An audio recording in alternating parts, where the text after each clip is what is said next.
these doors and we're going to get started. I can do that. Thank you. All right, everybody's got their Wi-Fi all set in case you need Wi-Fi? So I'm going to turn this so that I'm ready. Yeah, absolutely. Do we need our computers? No, but just in case if you want to, you don't though, not for this. Yeah. Today is mostly a conversation. Tomorrow, we're actually doing like a sample listing. Yeah, so you're gonna see me, I'm gonna be the agent. I'm gonna get someone to be the seller. I need someone to be my victim, I mean my seller. So that then you can kind of see, we're just gonna go through like the rough, just the rough steps that you would go through during the listing appointment. So, but it's been an interesting market, and it's so funny because we were having a conversation, and so talk to me, because we're not gonna start yet, but I just wanna have this giggle. So talk to me about the market. Well, on the housing side, condos are fine, but like sitting down with sellers that own a house, it's very complicating to understand both ends. And I get it because we came from like a crazy market, but people are still very unrealistic. At least that's what I'm finding. I giggle because you know what? I'm sorry because when you've been in the industry a while, and I've been in the industry over 20 years now, so it's interesting. And then if you talk to someone like Vivian, or if you talk to Jack or one of your managers, you'll get a total different perspective. And when you're newer at the industry, it feels crazy, right? But this is really all normal, these ups and downs. And we do wish though that last spring's market was normal. We do, because it was very convenient. Am I right? Yeah. It was very convenient. Prices were being sold, like over, oh my God, yeah, exactly. 24 hours, the home was sold, and prices were like 50, 100, if not more over, right? So we were superheroes in the eyes of our clients, right? It was something spectacular. But that's not normal. It just happened to be convenient, but it's absolutely not normal. What we are experiencing today is a normal market, I assure you. What are the stats out there? Days on market. How many days on market? Come on. Good morning. Good afternoon. What is it? We're gonna stall a little bit because I can see some people still coming in. So before I start, but we'll have this conversation though before we get going. What's the days on market average? 28. Right, about 28, depending on your market, but what I'm finding is all throughout York region and all throughout even now our sister company, which is along, our Lake Ontario border, of course, we're dealing with about, I'm gonna say an average of 30 days, right? Who's been in the industry longer than 5 years? Show of hands. 6 years. 6 years, right? Anybody else? Oh my God, am I the only oldie in the room? Oh, I pretend I'm young, but I can't. So in 6 years, you've seen then a change, is that right? So are you gonna tell me about the changes that you've seen?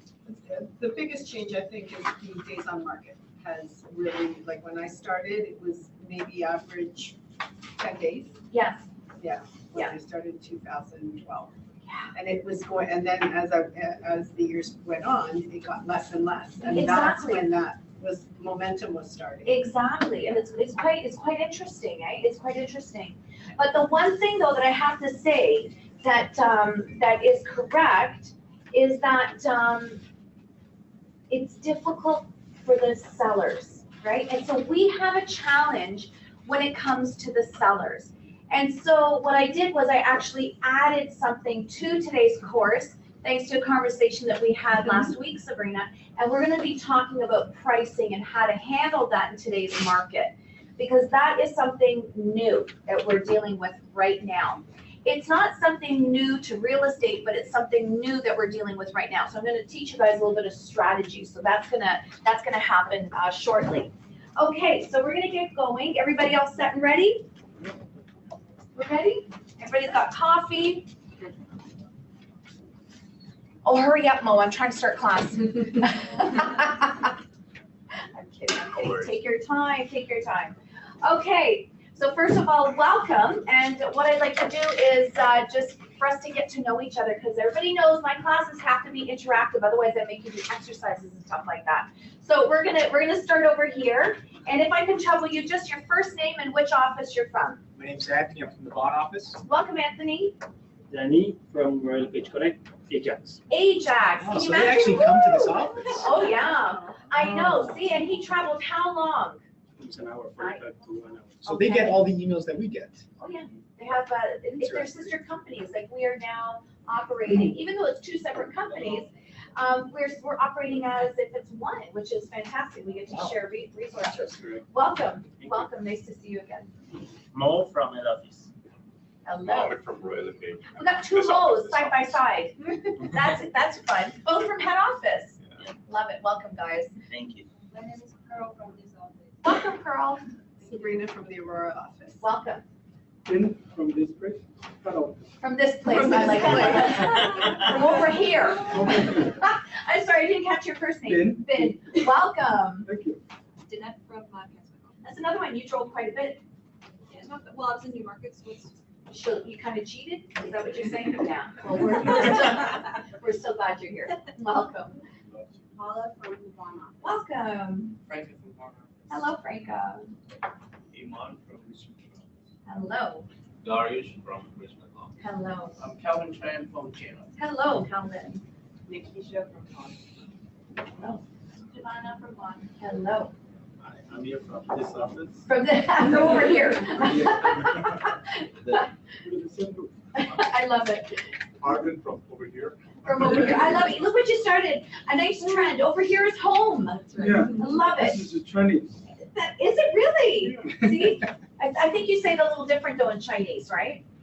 No, it's the way that the hand is circle. You know, can I tell you something, just a little bit, something fun, even though it's not about this class. And it's interesting because I was having this conversation. My background is Italian. I used to speak the language frequently. I took it in university even. Yeah. But now to have a conversation is so challenging. But then once you warm up, it starts to happen. So we were having this conversation. Language is actually stored in different compartments of the Yeah. brain. And that's why we do that. So when you say something like over here, like I do the same thing. I don't say turn on the lights or turn them off. Yeah. I say close them, Yeah, it's close to the light. right? Us fellow Italians, close the light, open the TV, right? My husband thought I was nuts. Many people think I'm nuts anyways, but that's part of the reason. That's part of the reason. So I just said, I just email you the offer, but in Chinese, offer email. Excellent. I like your way better. With ED. So There's no offer mincing email. words. That's interesting, but there you go. And because of you, thank you, we learned something trivial about our brain. Isn't it cool? It's interesting. We store language in different compartments. That's why we have difficulty merging them. All right, so let's get started. I'm gonna figure out this clicker thing. We're going forward. Just before we start, I know that our phones are our lifeline. If I could just trouble you to put them on silent, I'm not asking you to turn them off because I know we need them. So just if I could trouble you to put them on silent. Okay, so what we're gonna be talking about is the 3 Ps, but we're adding another P, pricing, but it's in the category of a P. So we'll get to that. But what we're gonna talk about first, when it comes to listing, is profiling, all right? Profiling. So when it comes to our clients, we gotta figure out a few things, okay? So how many, show of hands, people have been on a listing presentation? All right, so talk to me without looking, click this back. Without looking at that, I'm just kidding, we'll put it back. Without really referencing this, what are you looking at? So now, whether it be a friend or a stranger, right? What are the things that we start looking at? Yes, Mo. Motivation to sell. What's the purpose? Where Right. you're planning to go. And what do we call that? Motivation to sell, purpose, what's that? Pre-qualifying. Pre-qualifying, right? And it's actually number one right there, pre-qualifying the seller. This is when we have to be a little bit of a private investigator. Now, any of you that have taken my quick start class, that's for brand new agents, we talk about FinTrack, and I say when it comes to FinTrack, do not be a private investigator, just put your observations. This is a little bit different, okay? Here I want you to be a little bit of a PI. You gotta figure out the details of client, what's going on, who they are, what their motivation is. Why do we wanna pre-qualify? Why would we wanna do that? Time is money. Time is money. So what did we hear over here? So you don't wanna waste your time. Don't wanna waste your time, okay? So time is money, we don't wanna waste our time, that's kind of the same thing. Anybody else? Or you just don't get a wild goose chase. Wild goose chase, right? But notice something, all of these answers are about us, right? And you know me as Coach Sandra, I always say, be interested Not interesting. versus interesting. Oh my God, could you guys remember? That's awesome. See, if I say it's a waste of time for me, I'm being interesting. This is all about me, right? And trust me, clients smell that on us. So if you come to an appointment and you are already starting to make it about you, clients will smell that commission breath on you in no time, okay? This is about them and being of service to them, okay? So let's give this a go again. Why would we pre-qualify? Coach, not waste their time. Not to waste their time. You know what? I like that. That was smart. And there's a lot of truth to that, right? Not to waste their time. Here's how I like to put it. We want to diagnose the situation, right? And when we are diagnosing the situation, we are attempting to figure out if this is a good move for our clients, if it's not a good move, what we need to do to be of service to them, can we actually get the job done, right? And if we don't pre-qualify, if we don't ask the proper questions, what do? We could conduct malpractice, right? Does that make sense, right? How many times, now 100 years good health to everyone in this room. When we go to a doctor, what does the doctor do? Starts with question. Ask. Excellent, guys. Ask questions. Why? They need to know what. They need to know what's going on, right? Did I hear a comment over here, someone? Just diagnose. To diagnose the situation, right? So Amir, if you're my doctor, I come to you with a pain in my shoulder, and I say to you, oh, you know, I'm very uncomfortable over here. You're gonna start asking me a whole series of questions. Well, Sandra, how long has that pain been happening? On a scale of 1 to 10, would you rate the pain, right? Is it sharp? Is it dull? Is it nagging? And so on and so forth. And the reason why he's asking me all those questions, and some of the questions are invasive, they're a little bit private. And our doctors are not afraid to do that, okay? And the reason why is they've got to get the right information from you so they can do the proper job for you. It's the exact same thing in real estate. Having said that though, there is that element of we want to make sure that we're not, you know, spinning our wheels as well. There is that element as well, okay? But pre-qualifying first and foremost is about the client and is about making sure that we are equipped to help them out, all right? All right, any questions about that? Yes. Tell me. You raised a very interesting point. First thing you said was, don't make it about you, make it about them. Yes. But there is a balance over here, because you don't want to be spinning your wheels.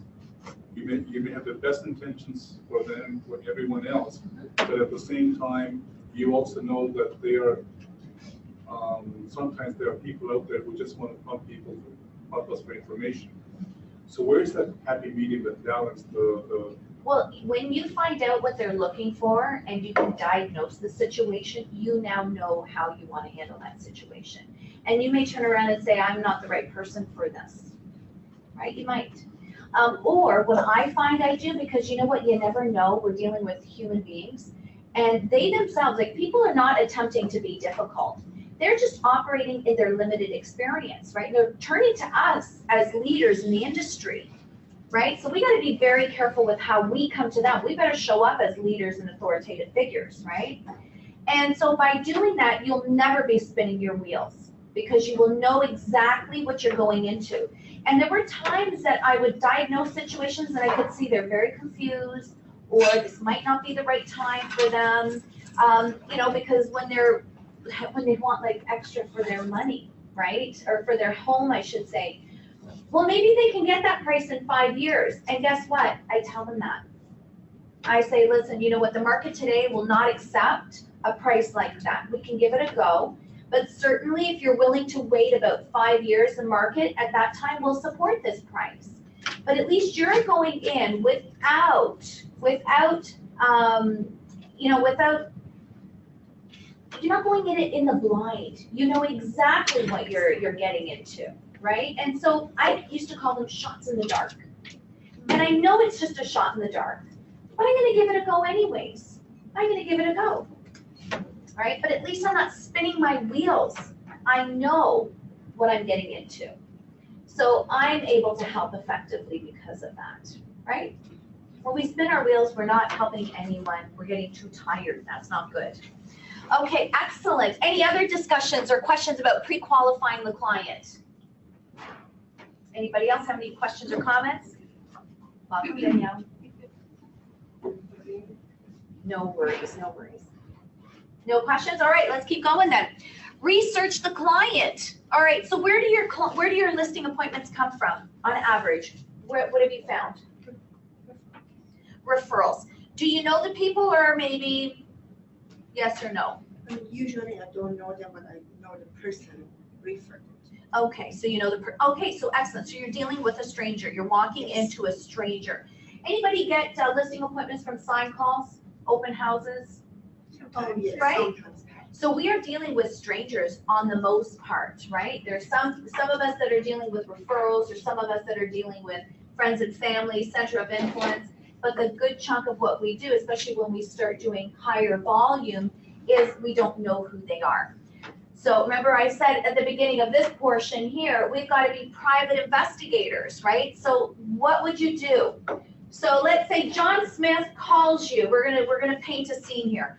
Calls you on one of your sign calls and says, "Oh, listen, I'm one of the neighbors in the area, and I'm thinking about making a move. Can you please come and give me a CNA?" What are the questions you ask? What's the address of property? Okay, that would help. The address. Minor detail.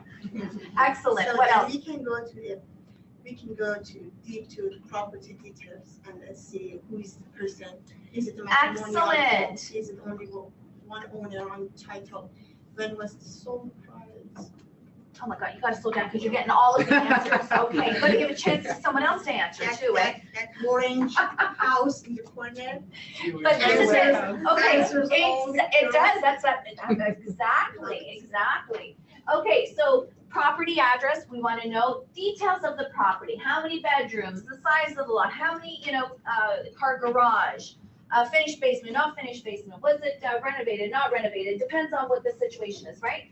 So we wanna ask all these questions, we're researching it, so that then by the time we get there, we can actually give them a constructive analysis of what's going on, right? You mentioned a few other things, looking them up. So looking the name up. So why do I wanna look the name up? I want to make sure they're Do you have any police report or something? Don't push it, that's the teacher in you. I mean, it happens. Sometimes they do money laundering. Of course there is, and there are, like when you go online and Google, there is a way. Now, I heard someone saying that FinTrack has like a website where you can search people's names. Thankfully, I've never had to use that, but you do want to Google their name. Now, you mentioned something, Sabrina, what was it? Title, you want to check who's on title, right? Because the one person could be calling, but there could be, could be other people. And you want to make sure that you are not just spending time with that one person, right? You want to make sure that whoever is on title is going to be present. Why? They both are going to sign. They both need to sign, exactly. But now let's talk about here, the pre-qualifying, right? At that point, we've got to ask the question too, like, is there someone else that needs to be joining us in that meeting? Because sometimes the significant other will not be on the internet there, right, on Terranet, right? I actually have one of my agents in a coaching session. He thought he was going to get a listing. He was convinced it was a shoo-in because it was his buddy. Okay, they grew up together. It was a good friend, and he thought, oh, no problem, I'm going to go over. He gave his friend all of the information. This is what you need to do to list, and so on and so forth. And his friend was like, okay, great, fantastic. And our agent was great, fantastic. Now, there is a girlfriend that lives in the home, and she's Jamaican. Now, there's a reason why I'm saying that she's Jamaican, and it'll make sense at the end of this story. So our agent thought it was in the bag. So he does his job, he does his thing, right? Okay. 2 weeks later, the property is listed Another one? with another agent, not with him. And the agent is Jamaican. There you go. Who made the decision there? Sure did. She did. He would have never thunk it. He would have never thought to ask. But Right. was she on title? Was it her house? She's not on title. Oh, She wasn't even at the meeting, but he didn't ask those questions. So he got sideswiped, right? So is there anyone else who will be assisting with the decision, right? That should be part of this meeting. Don't forget to ask those questions, okay? And then that's part of the research, the client. I love Google. So where you want to search them are on two things. We've got MPAC and we have Geo Warehouse, right? Those are two really good resources that will show you who is on title. Will show you some details as well.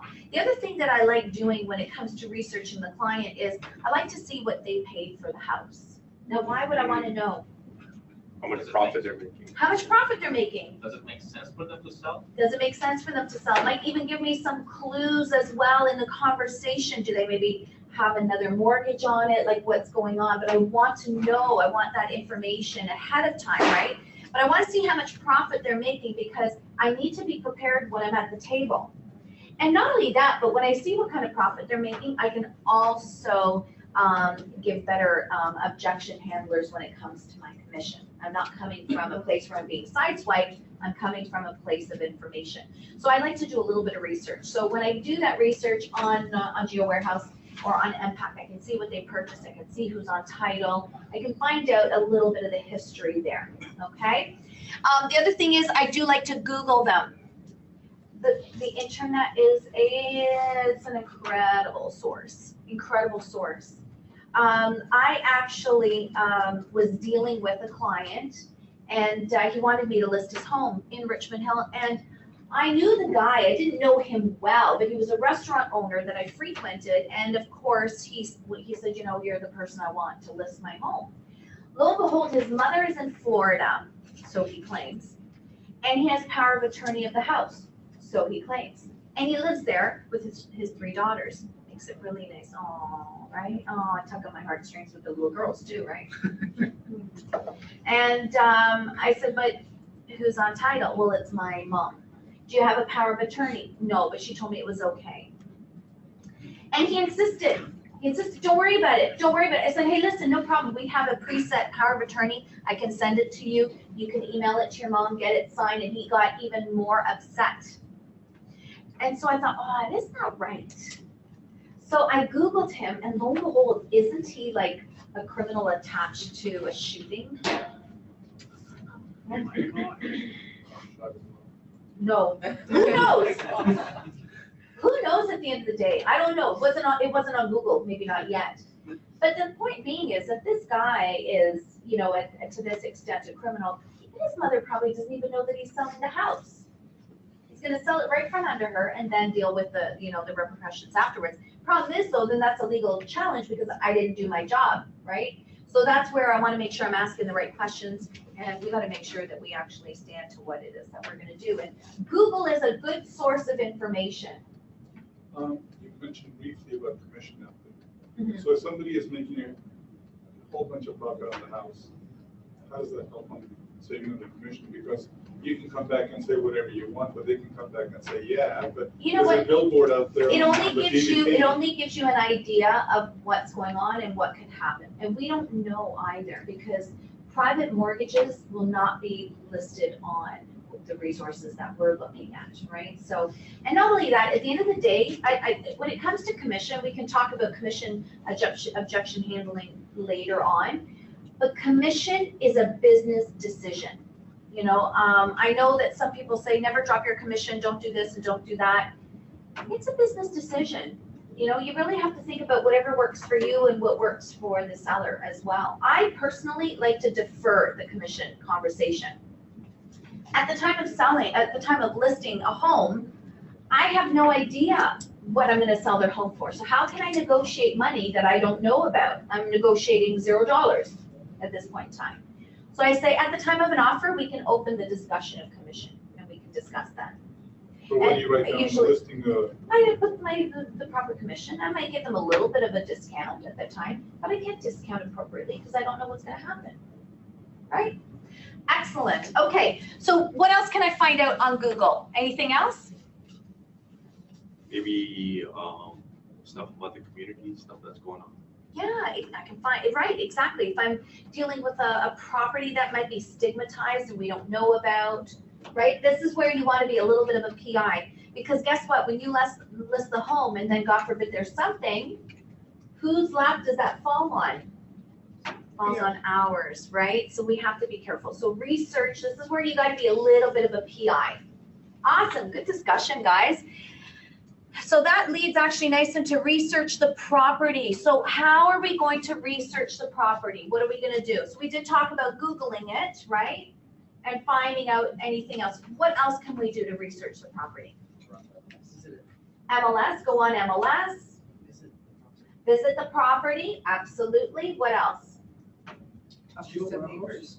Talk to some neighbors. I have a lot of agents that actually go walking through the neighborhood to ask. Yeah, I heard something over here. Geo warehouse, exactly, because we'll see what happened, right? Absolutely. And Pat, exactly. Anything else? Well, if anything happened in the news, it'll show up, right, on Google as well. So good stuff, all of this stuff. So now, why do I want to, so we mentioned a few things. We mentioned MPAC, we mentioned Google, we mentioned neighbors, we mentioned visiting the property. Why do we want to do all of that? There are some situations that if we are not aware of these things, we cannot protect our buyer. We are which side, seller or buyer? If we're listing the property, we're on the selling end. Having said that, though, what if we are representing a buyer? Well, then there are some certain clauses we need for approval from insurance. Indeed, approval from lawyers, excellent. Something we should be ready, prepare for them. We should be ready. I like what you said. We should be ready, okay? Because often, now I'm giving you guys, in some cases, even, you know, like some extremes. Now, the reality of, you know, us finding homes that, you know, were people that were criminals and homes that are stigmatized are not often, right? But the thing is, though, we need to be aware, we need to be alert, just in case something does happen, we need to be ready, right? We need to be ready. What's the other research that we got to do on the property? Title, restrictive covenants and easements. Right, we got to check those out. A survey will tell us all of that. What about taxes? Oh, yeah. Right, taxes. Now, taxes is very interesting. I recall one of our agents, high producing agent, and a high volume agent as well. So his assistant did a typo when she listed his listing. So taxes should have been, I can't remember what it was, but let's say taxes were $5,000. She listed $2,500. So it was the interim, right? So she didn't realize. The agent didn't double check. Property sells. Now the new buyers sit there and say, oh, I thought the taxes were $2,500. I'm now learning they're $5,000. I didn't budget for this. So guess what the buyer did? To buy it from the realtor. They sued. And who did they sue? The buying agent that represented them? Listing agent, The listing agent. Why? because that's his responsibility. And it was advertised. It's his responsibility, and it was advertised on the MLS. But guess what? Now because of BRA, it's a buyer agent responsibility too. Yes. So guess what this client did? This buyer, what they did was they sued the selling agent for 10 years, the difference of the $2,500. 10 years. So what does that come out to? What's that? 25,000, right? 25,000. Or more because the property increases in value, right? Right, but they only took that amount because that was known over the 10 years that they anticipated being in the property. And they went after the selling agent. They had every leg to stand on in that situation. Thank goodness the selling agent was a little swift and said, wait a second, you're under buyer agency, so you can't blame me 100%. I will pay, but your agent has to pay the other half too. So really it is, we have to be ready, we have to be prepared. Okay, so we want to make sure that we have all the right information. Okay, any other questions about researching the property? Makes sense, right? Okay, excellent. We're touching on a few things after today's class, or you probably will experience things as you go along, and you'll go, oh geez, there's even that, or even that, right? So there are a few different things. The thing is, we're planting seeds as to what it is that you should be taking a look at. Yes, Zane? It seems like no one these days complete seller property information statement. That's right, SPIS. Very few people do that. Any idea why? And it's liability. First and foremost, it's not, thank you, it's not mandatory, first and foremost. So if something's not mandatory, I don't want my client signing it because I could potentially put them in a bad position, right? But let's talk about SPIS just because we're on the topic, even though it's slightly a little bit off, but let's talk about it because it does talk about researching the property. The other thing is the buyers are now doing home inspection, right? So they can find out whatever is on that SPIS for themselves. Now, when would I want my seller to do an SPIS? Any idea? Any thoughts, Thane? When you would maybe want to have your seller do it? Slow market? Slow market? No. Good try though. If they've already done an inspection on their own, like to help sell the property. You could do that, but you would attach the home inspection. Yeah, good try as well. That all great ideas. Anybody else want to give it a shot? Yes. What if there's a latent defect? That the seller is Bingo. Bingo. Exactly. Where the seller wants to. So now, oh, I'm going to give away some old secrets. So there were, when I first started in real estate, there were two incidences. Anybody know those condos that are on Major Mac and Cedar in Richmond Hill? Now everybody's going to look it up. I think it's 175 Cedar. I don't remember. When I first started in the industry, that was very well known in the media as the sinking condo. The sinking condo. So what happened with that property is the builder got the okay only to build the underground to support a 2-story building. And they built, I think, 10 stories. I think they built 10 floors. But that property is built on a underground river. So over the years, whatever was there started to give out and the property started to sink and there was a lot of water happening. So it was all over the media. My very first listing was actually in that building, and I sold it when nobody else was selling it. Of course, I sold it, and I couldn't sell it. I couldn't close the transaction because all of the mortgage companies had ousted that building. They were like, oh, hands off. We're not giving the mortgage on the sinking condo. Now, what they've done now is they've fixed it. So there's a huge sump pump, and it's constantly taking care of any water issues. So let's say now we go to sell that and somebody knows about the sinking condo. You would want to say that you never had any issues with your condo and so on. And in the situation of the condo, your status certificate would even back you up there, and even a home inspection would back you up there. The other thing was Lebovic had built homes in the Lake Wilcox area. This was a good number of years ago, and the basements were crumbling.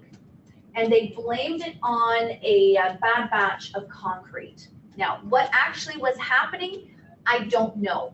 So some people say it was a bad batch of concrete. Others say that the builder didn't do their homework, and they built on peat moss, because there's a lot of wetland out in the Lake Wilcox area. What the actual reason is, I don't know. But in a situation like that, let's say I'm selling one of those Lebovic homes and somebody wants to know, was that basement okay? And I can now put an SPIS that I have not had. To the best of my knowledge, I have not had any challenges. So if you do know of a defect, you may want to say, hey, listen, guys, I'm going to sign right up front that I'm okay. My experience is okay with this. But other than that, SPIS is not really that needed. Yes? What about when you sell a house as is? It's an older home and you know that there are some issues, but a homeowner wants to sell it That's it, done. You don't have to. Yeah, because you're selling it for whatever is there, and mostly land. Okay. and mostly land. Awesome, good discussion. Yes, Arvin? Going back to what you were talking about, taxes. Mhm. The lawyers also have some responsibility there, don't they? Why is That it- has nothing to do with us, though, that's something different. So if a client, we're talking on the side of listing a property. If the lawyer, But I I'm mean, that's supposed to between the verify client and the lawyer. But isn't the lawyer supposed to verify the information? No, whether it's we correct? are. Is that correct? Yeah, in that case, the deal's already done. Yeah, everything's already done. Clients are Like, they making bought it, decisions. we told them, like, Yeah. it's 2,500, not 5,000. You are And the lawyer absolutely gets it, right. says, oh, it's 5,000, not 2,500. Yeah, but you would think the lawyer would say, hey, there's a I problem guess you here, can get out don't of close. the deal if they This is want not to. correct information. You know what? We still would be on the line legally. It's too late at that point. But no, the lawyer is not needing to do anything with the taxes. Could be at the end of Yeah, it. because they have to do adjustments, he would know at that point in time. Point is, though, we're already in trouble. If we've gotten to that point and we were inaccurate, we've gotten to we're already in trouble. So it's not the lawyers. To answer your question, it is not the lawyer's responsibility to do our job. Well, the lawyer's probably the one that told the buyer, well, we can sue them. The Exactly. house, sue them 25,000. That's exactly what'll happen. All right, good stuff, good discussion. Let's talk about the CMA. Now we've got to put together a CMA. Talk to me, guys. Who's put together a CMA? Yes, Amy. You asked us who put us together. Oh, I thought you had an actual question. So you put together who else? Awesome, awesome, awesome. Okay, so what did you guys put in it? Whatever that Sandra gave us as a sample, it's always there, looking there, housing market, come. Perfect answer. Perfect answer. Whatever I told you guys to do. So what did I tell you to do then? What are we looking at when we're doing a CMA? Recently sold, recently listed. Recently sold, recently listed, what else? Been on the market and came off the market. Right, so stuff that may be expired, terminated, or suspended, what else? On the market. On the market, exactly. But now talk to me about the strategy, like why are we doing certain things? Today I'm gonna give you a little bit of structure to it. When we're doing a CMA, what are we attempting to do? Finding a comparative market analysis for property that is closest to the property that you're listing. Indeed, so we can list that property, we can give proper sound advice, right? Okay, what I find interesting is today, the system will actually produce a report for you, which I think is fantastic, and it makes us look like heroes as well. Has anybody ever pumped out the actual report? I remember, and you can save it and email it, right? And you look like it looks like you did, oh my goodness, it's got table of contents. We look like, you know, we spent hours on that thing, like weeks, you know, as financial analysts. So that I love the system and I think it's fantastic. And it does give some great information, but it does forget one element. It's looking at things from our perspective. Remember, I always talk about being interested, not interesting. So the information that we have, does your client have that information? No. Right. So let's talk about where are they getting their information from? From neighborhood. From the neighborhood. So talk to me more about that. How the neighborhood? Any type of houses in the market or sold, Stuff that not they're seeing. compatible with their house is very important for them. to know about. Exactly, exactly. Okay, so just to repeat, anything that is happening in their neighborhood, whether it's comparable or not, is very important to them. Why? Because that's their reality. That's their reality, right? So when they get in a car and they go to work, they're driving always down, because we're a creature of habits, right? They're always driving down a certain street. When they get in the car to go shopping, they're driving down another street. If they happen to go for a walk, because that's part of their workout regimen, well, they're going down a certain route. And that is what's pertinent to them. And exactly, it may not be comparable to theirs, but that's in their head.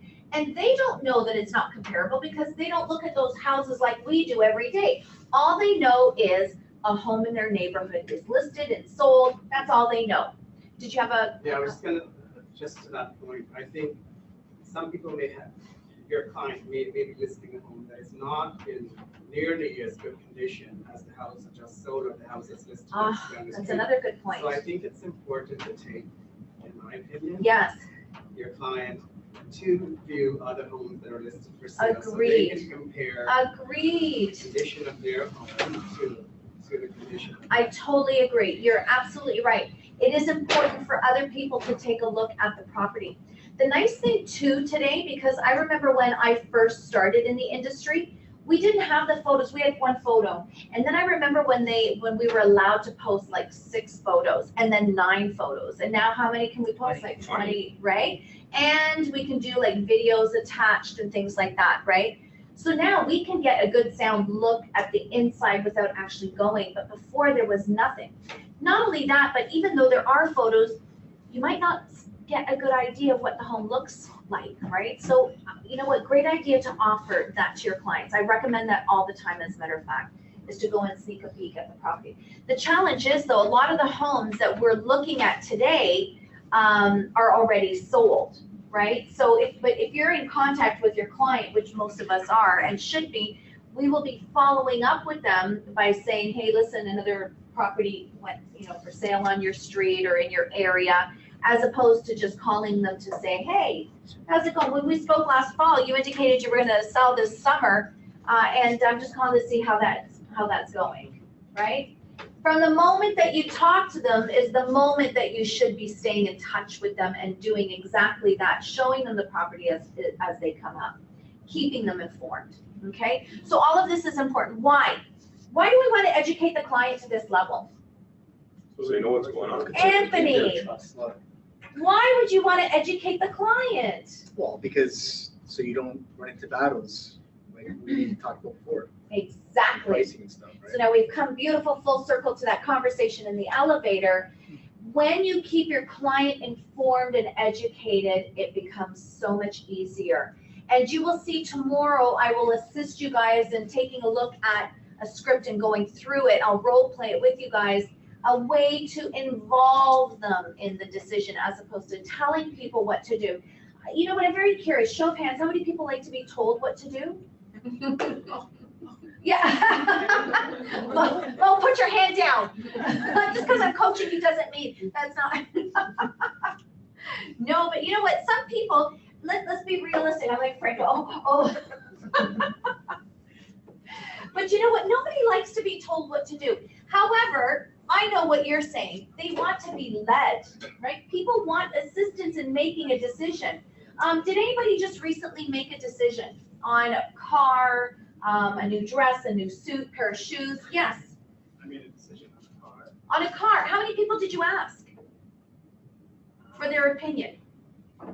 Get not right.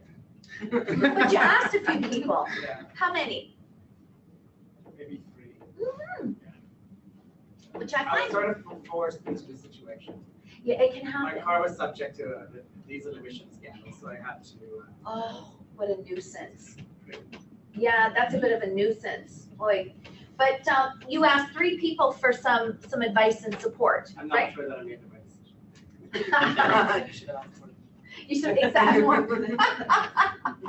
But you know what, though? I like all of this discussion. Here we're having, and I'm so sorry that happened to you because that's very frustrating.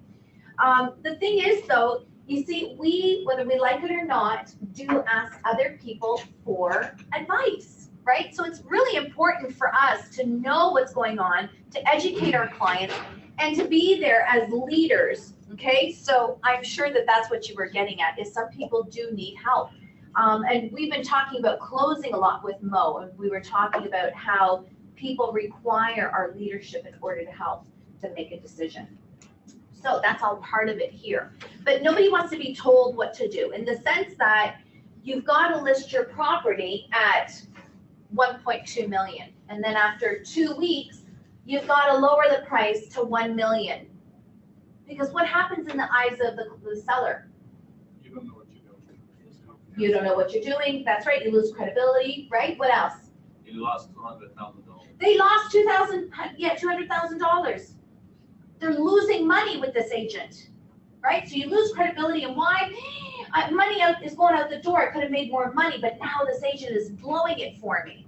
Okay, so that's why it's important to structure things a little bit differently and include them in the decision as opposed to anything else. Okay, so let's talk then. So what's involved in a CMA? All right, so a CMA. First, I like to put the cap on where I'm the seller, okay? And what am I gonna look at in that neighborhood? So what I like to do is I like to do what is called street activity. Okay, so what I'm gonna do is I'm gonna categorize the CMA for you guys, okay? That's not to say that you don't use the report that you currently have on the MLS, because I think that thing is fantastic. You will want to supplement it though with something like this, because you can't necessarily really do the street activity and, unless you're a real computer whiz with that thing, I don't think it can be done. But anyways, let's focus on the categories and then we can deal with it, okay? The other thing that I want to know is active listings. What do I want to know about the active listings in the area? How many days do you know the markets? Comparable with the bedroom. Competing. They're my competitors. I want to know what my competitors are listed at, okay? So I call this competition. It's my competition. Yes, they're active listings, but they're also my competition. Today, where the pricing world is a little bit tricky, I want to price not just based on the solds, because the solds might not be truly indicative of what's actually happening out there. I also want to see what my competition is doing. Because if I am a 4-bedroom home, 3,000 square feet, and my solds are indicating that $1 million is what I should be listed at, but I have 3 competitors out there and they're all listed at 1.2 million. Well, why would I list at 1 million when my competition is 1.2? I'm losing money for my client, right? So I want to price according to my active competition, and I want to use the solds as a baseline, okay? So there I also need to know solds I need to have. So there's another category to our CMA. Any questions for me so far? Does that make sense to everyone? Well, it depends on the house though, right? Like you said, you don't want to price it, if it's at $1 million, the other one's at 1.2, but what if yours needs a lot of work or everything's Well, that dated? you have to kind of take that all into, you have to factor it in. So, but that's with inspection, like what Zane was saying is when you take a look at your competition, now you know how to price appropriately.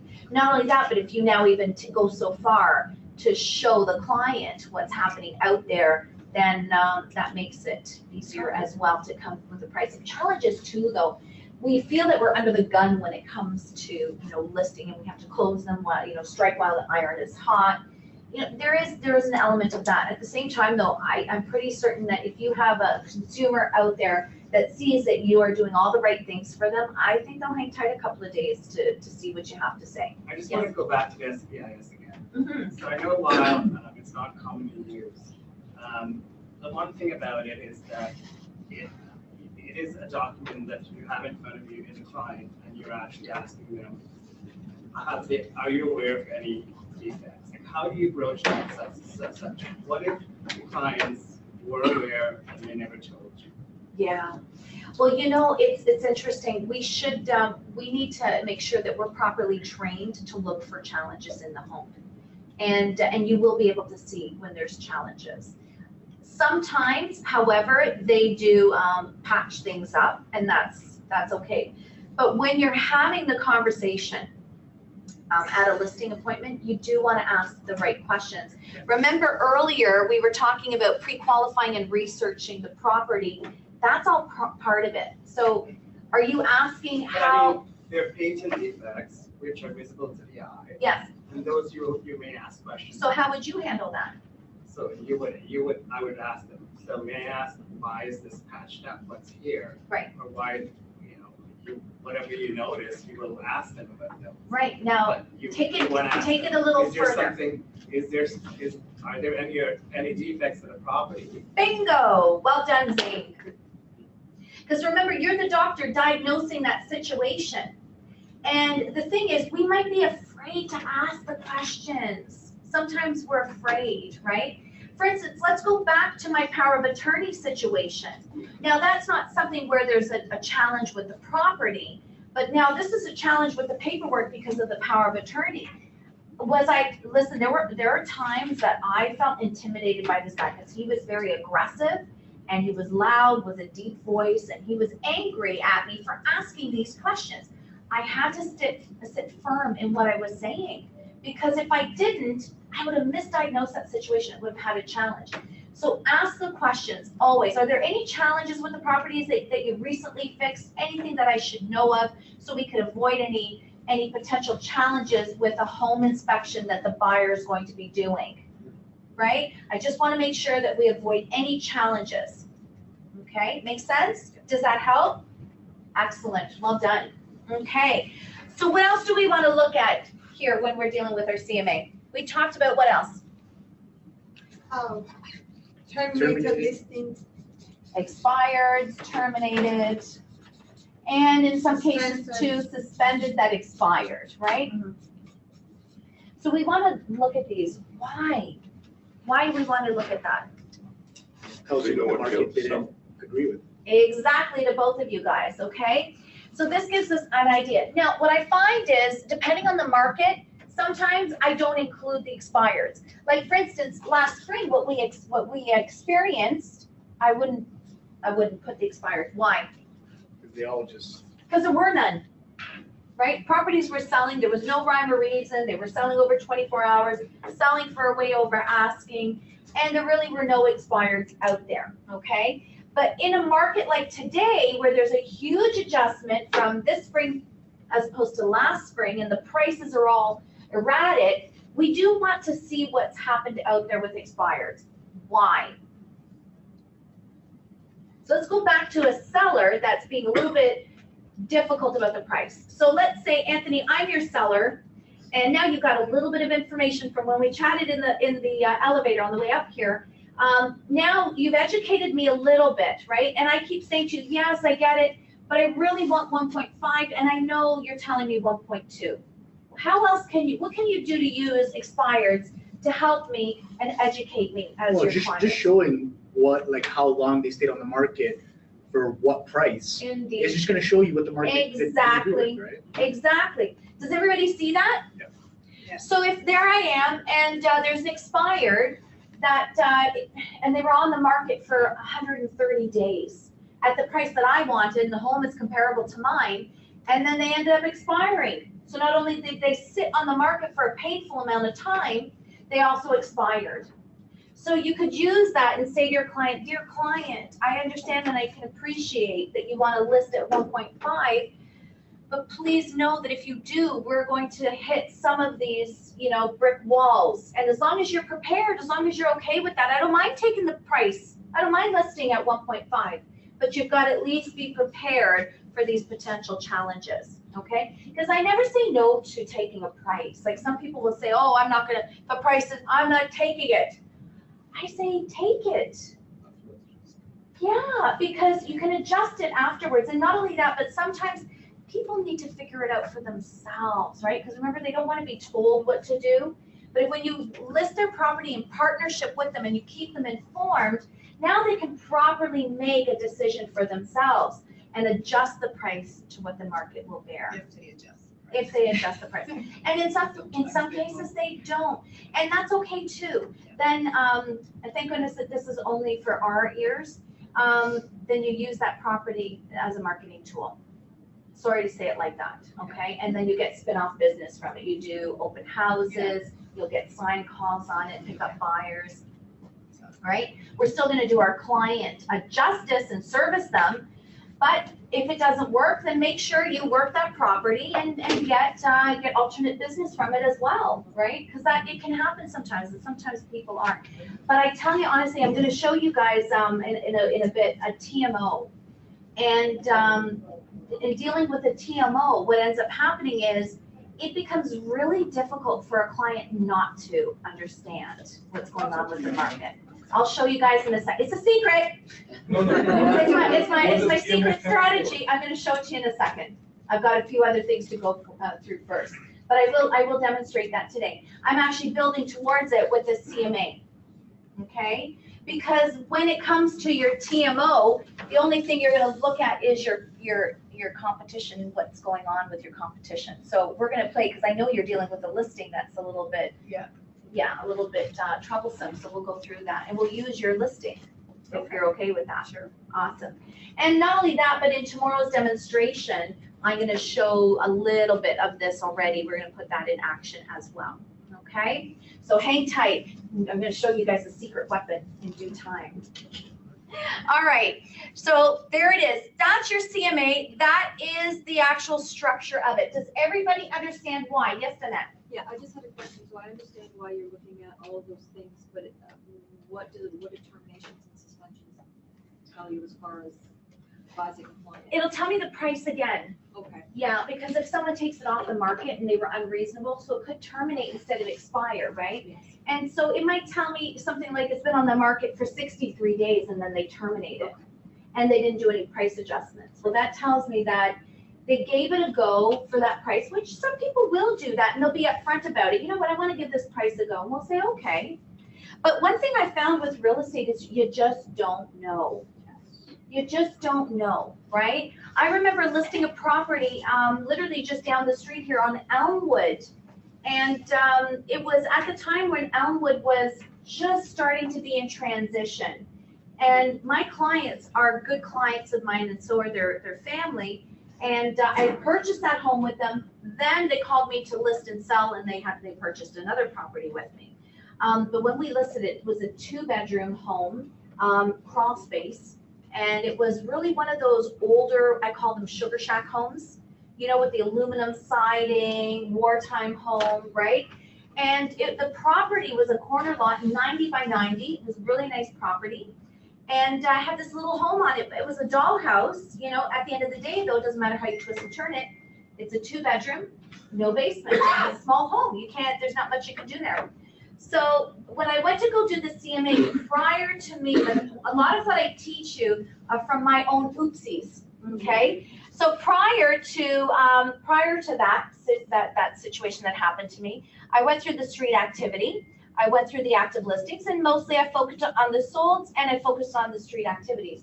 I didn't worry so much about the listings that much at that time. Looked at it, went and took a look at it.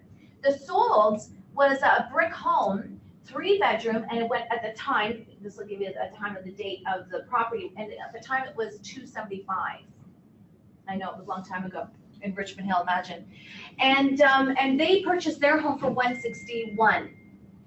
Okay, so it was interesting because now she's wanting to turn it around and sell for $350.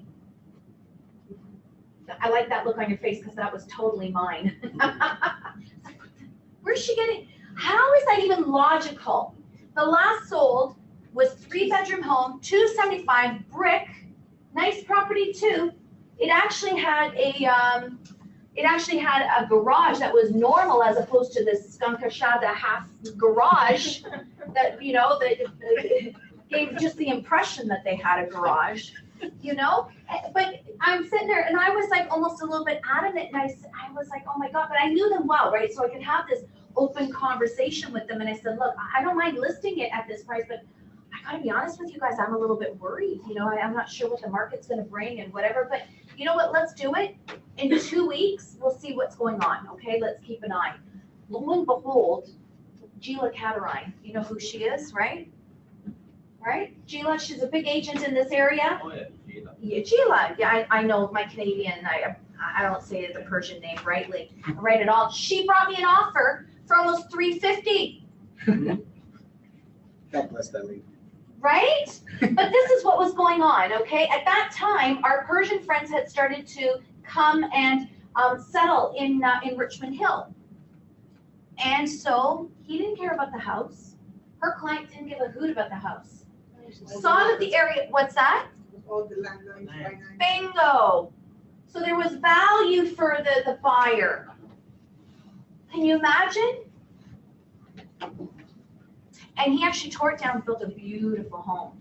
So there it is. So sometimes we gotta be really careful with how we're pricing. That's why after that egg on my face, I just say, okay, we'll try your price. We'll give it a go. I never say no. I will give the facts. I will say, these are my concerns. But I always joke, real estate's this much gambling. It's this much gambling, folks. So let's give it a go. But we're going to be educated and we are going to be conscientious about what we do. And we will talk daily until, or weekly until, okay, whatever it is you decide to do with your client. Okay, and there it is, and that's not the only situation that happened to me. One other one did too, but this one was something that stuck with me because I was insistent on pricing it around $299. I was insistent, and that was the real egg on my face. The second time that it happened to me, I actually said, "Hey, listen, you never know what happens with the market.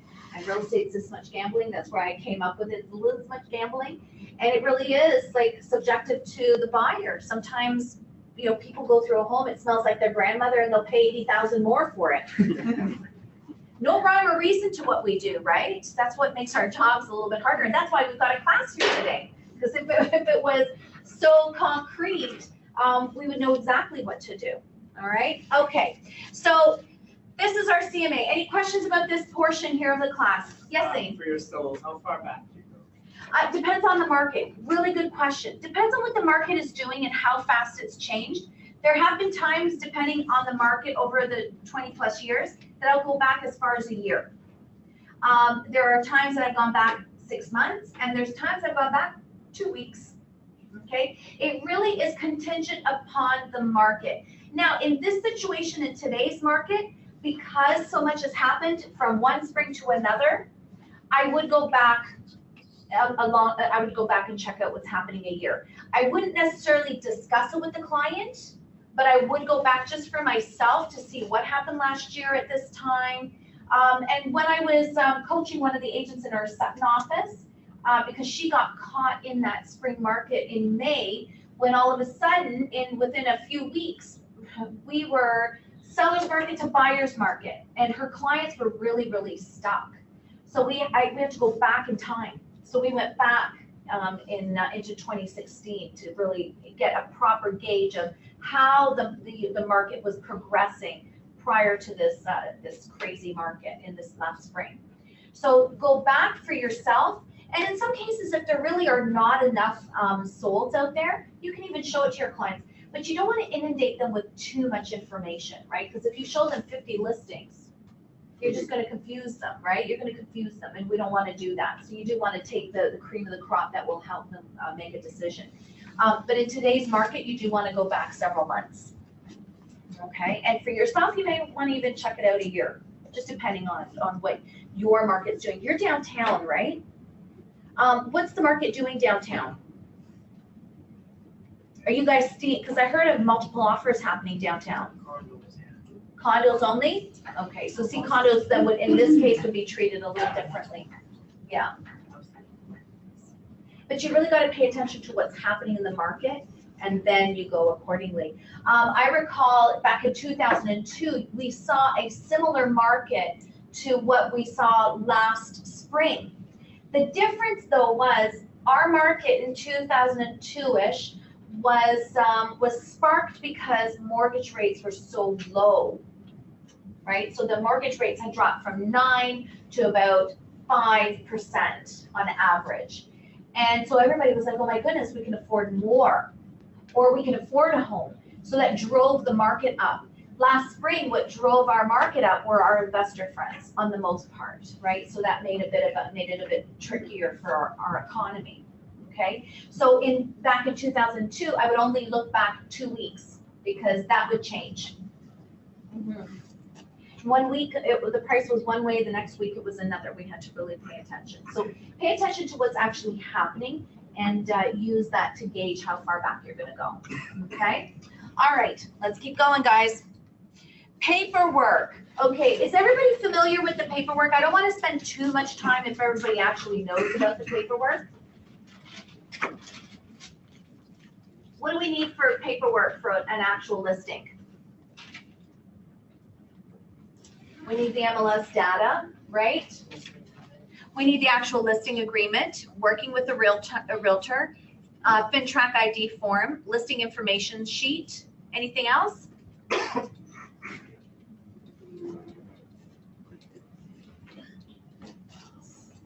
This is stage, that's enough, but after that, you proceed.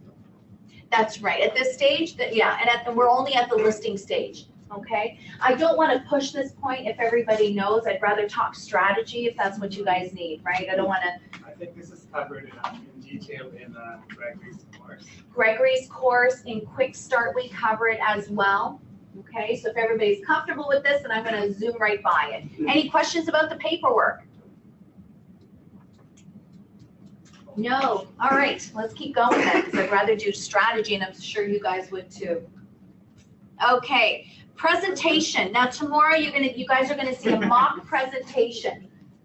Okay, mock presentation. So we've got a marketing plan. So in other words, we need to communicate with our client what it is that you do. You got to talk a little bit about yourself, right? A marketing material. So sample feature sheets, sample just listed, sample ads. Remember, we do the works as well, right? Everybody know what the works is? What's the works?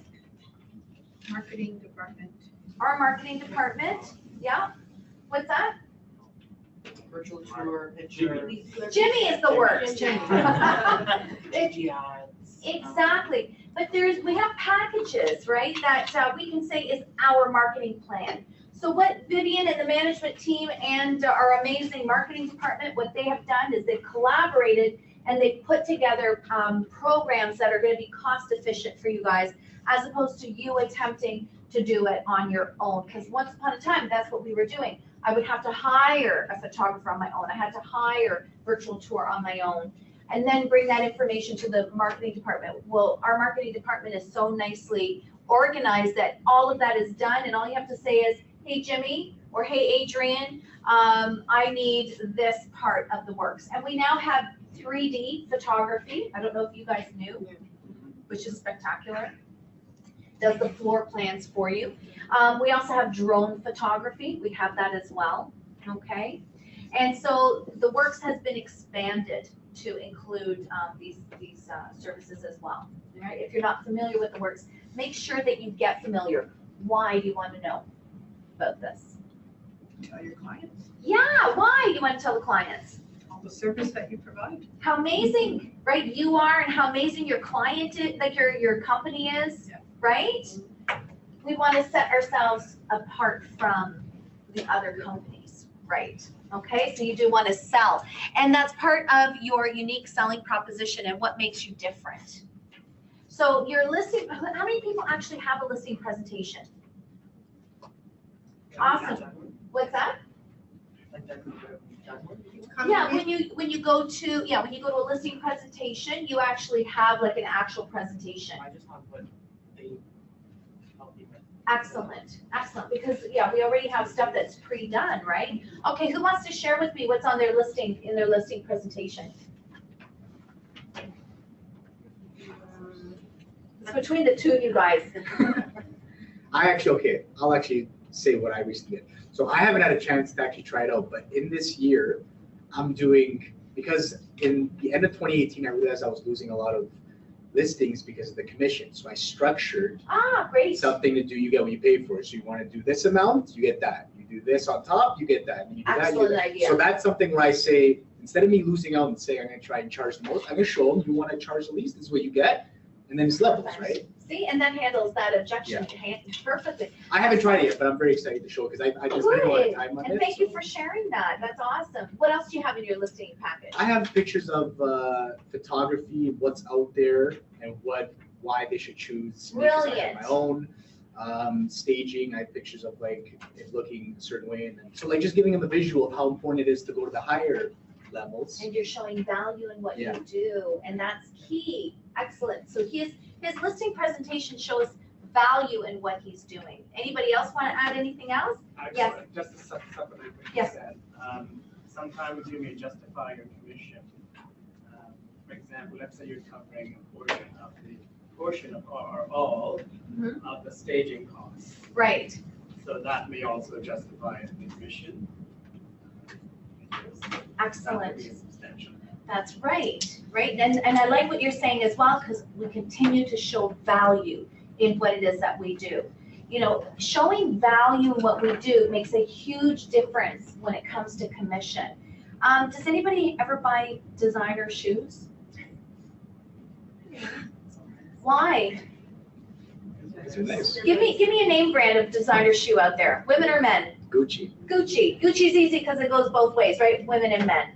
Why would I buy Gucci versus Payless shoes? Because you like to throw away your money. I like to. You get what you pay for. Arvin said you like to throw away your money. But the perception out there, whether we like it or not, Arvin, is you get what you pay for. Is that true though? No.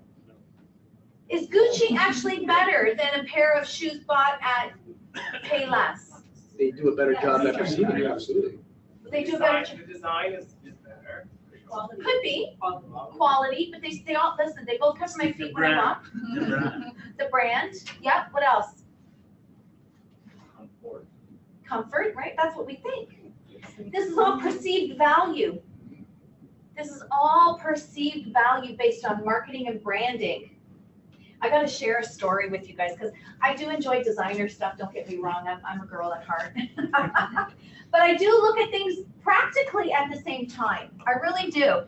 And when I first started making money in real estate, I was like, yes, I'm gonna buy myself a nice pair of, designer type shoes. And back then we didn't have like the we didn't have like Gucci and stuff like that easily accessible. We had, Pina Carino, we had Bocce shoes. I remember at Fairview Mall, they had this big store, and they had even a store at, I think Yorkdale as well. So I went and I bought these boots. They were like my favorite boots, and I bought 3 pairs, not 1, 3, okay, because of course they were on sale.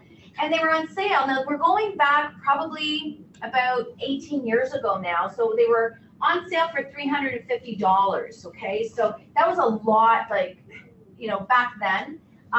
So I was wearing these shoes. Oh, and they had their brand like nicely showing up. So everybody knew that I was wearing Bocce shoes. It wasn't just, right? Oh, I felt good now in my Bocce shoes. Well, let me tell you, I felt really good when the heel busted during I did a commercial showing with 2 of my big shot clients. I felt really, really good with the Bocce brand then. Thank God they're out of business now, so I can talk openly about it. But what had happened was the heel had snapped in half. I couldn't believe it. And so here I am hobbling on 1 foot like this, like just, on my tippy toe, walking so that they wouldn't notice. And then when we left the building, there was a restaurant there. Luckily, I knew the owner of the restaurant. And they said, oh, I'm going to go say hello to the owner. I made myself look good, like I know even the owner there. But the main reason was I hobbled through the building like this to show a couple of, I got to go down the parking lot. I don't know at what point I'm going to give away that my heel busted, right? So I said, I'm going to say goodbye here, gentlemen. I'm going to go say hello to the restaurant owners. And I got myself out of that. I swore every step of the way back to the car. Right? Indeed. And so I was so upset. Oh, and I went back to the store and I said, hey guys, I paid all this money on, and did you see? Oh, another one of the boots, the whole heel like flipped off, like the whole sole opened. I was like, are you kidding me? So what I did was I went to Le Chateau and I paid $60 for a pair of boots that if I go searching, I still have them and they're still intact. So it's perceived value. That doesn't, again, I don't want to deter anybody from buying, designer stuff. It certainly doesn't deter me from buying designer stuff. If I like it, I'm going to buy it. And so, but the thing that what I want to drive the point across is it's perceived value. So in sales, what we want to do is we want to add value. And you nicely actually have illustrated that with the different ways, because you're saying, hey, listen, to get 2.5% commission on the listing end, this is what you get. But if you want 1% or 5.5%, no problem. This is what you're going to get. There's the perceived, there's the value right there outlined for the client, right? So it's all about creating value and showing the value, right? And people will pay top dollar if they think there's value. Fair statement, right? People will pay. And we had a little bit of fun with the shoes and designer stuff, but there it is, case in point. People will do it. So this becomes very, very important. Each of these items illustrates your value. So when putting together a listing presentation, make sure that you do that. Now, one interesting thing that I do want to say to you guys, because a lot of people think, oh boy, I better spend all this time and money now on my listing package. You do want to show nicely a certain amount of things, okay? Vadim, we just did a really nice photo shoot with you, and those photos, just one look at them, you know you can get the job done, right? So just branding automatically with a photo, it makes it so much easier. When it comes to this though, the old sales model used to be 40% closing, 40% closing. Today's sales model is 40% trust. Things have changed, right? Things have changed. 30% listening, right? The rest doesn't even matter. 10% closing. That's today's market. That's today's sales model. So when you look at that, yes, this is important, but what is important is that you come across authentic, that you care about what it is that you do, that you're passionate, and that you are an expert in your field. These are things that are important, right? And that you're trustworthy. And here's the other biggie, listen. Listen to what people want. Listen to what they need, right? That goes back to asking all those questions again. When you ask the questions, you're actually listening to people. Okay, any questions, guys? No? All set? Show value, right? And don't forget that trust and listening are really important when it comes to doing a listing presentation. All right. Okay, I wanted to go back. Oh, she gave me the wrong slide. So here, we're gonna do is TMO. It's supposed to be on this one. Are you stretching or you have a question? Question. All right, it was combo, right? Yeah. A question on paperwork. Yes. So based on your experience, when you're on paperwork, easily did you sign the listing agreement, or do you have any challenges at that time? Good question, and we'll talk a little bit more about that tomorrow. The question is, like, when it comes to, you do your presentation, you've done all the right things, you've started to implement these strategies. Now it's time to get the paperwork signed. Now what do you do? All right. What I personally do, and then I want to hear what others in the room do. What I personally do is I do my listing presentation. At the end of it, I ask a very simple question. At this point in time, are you comfortable proceeding with the paperwork? Right? Are you comfortable? Right? Or I'll say, are you comfortable authorizing me to work on your behalf? Okay? The reason why I use the word comfortable is I'll find out what's going on in their head. I'll find out. I'll find out if they have any objections. I'll find out if they're ready to sign. And without being too invasive, right? Because we're assuming at this point in time, are you comfortable with authorizing me to work on your behalf? We're assuming that conversation. But that one word will tell me a lot about what's going on, okay? So if they say, no, we're not comfortable, I'll say, okay, well, that's great. Thank you for your honesty. Tell me what's going on. Is there something that I've missed that's important to you that I should be discussing with you? And they'll say, no, we've got to sign, we've got other interviews, right? Either way, you don't walk away with the question mark of what is going on. You walk away knowing what you're up against. And you could maybe even figure out what is disturbing them at that time and then get them to sign the paperwork, okay? I have a question. What do you do in a situation where the client have come to, you've looked at the property and the client, you've come to a decision that a mutual agreement that the client will do some cosmetic work to the property, painting and perhaps replacing the appliance, etc. What do you do in terms of listing, in terms of at that time to actually listing it on the MLS? Like, how do you go about it? What do you mean? So I'm saying, they're going to list with you, right? But there's going to be a gap between that meeting and you coming to agreement that you are going to list it, but there'll be a time period where they're going to be doing cosmetic improvements to the property. Okay. And then it'll be. So now, help me understand. So let's say I'm the seller and you're my agent. Have we signed the document with a contract date of today and a commencement date of 2 weeks so I can do all those alterations? That is ideally how you'll approach it. You will sign it as of that right. date. but you'll have a commencement date that takes into consideration the timeframe required Yes. for the renovations. Yes, and for the 2 weeks, you will have an exclusive listing. Yeah. Okay, does everybody understand that? Right? So if I don't have that exclusive listing for the 2 weeks, so let's say, Zane is my agent and we signed the contract, yesterday, and I've given him until, let's say, March 15th. Okay, the commencement of our agreement with Zane is until March 15th.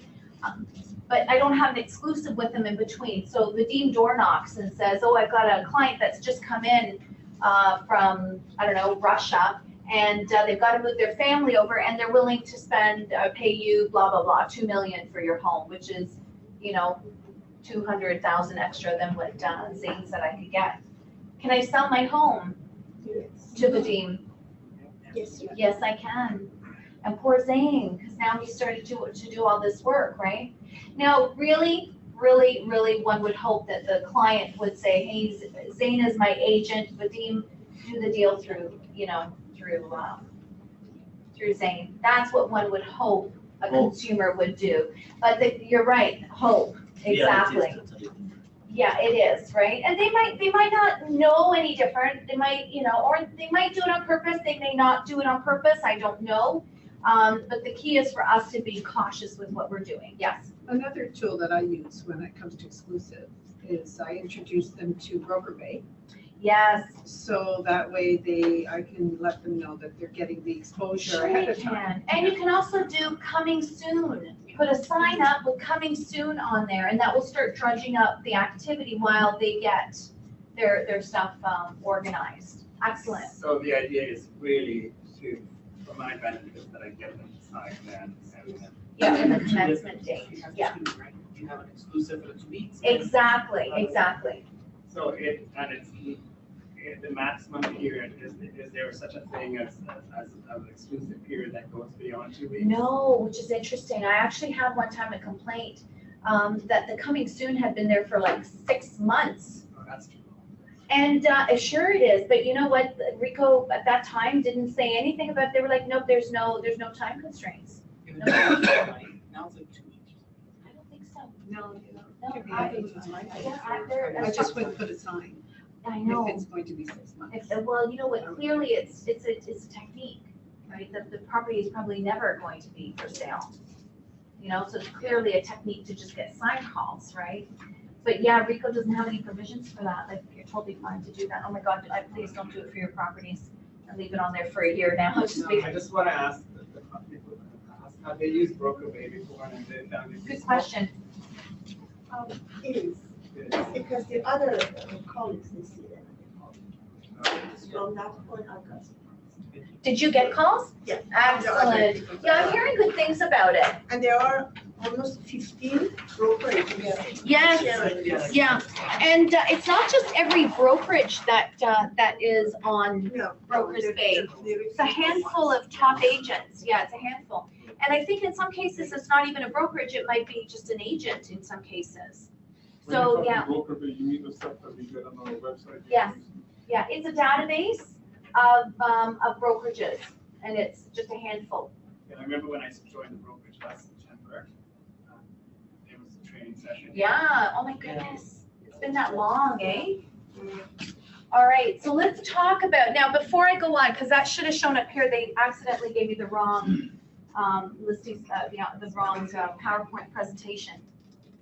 So what was also on here is TMO, okay, when it comes to the presentation. Because at the time of your presentation, because the market has changed, we do need to have an open conversation about TMO, okay, when it comes around pricing. Because what you were saying earlier is on the forefront of everybody's mind.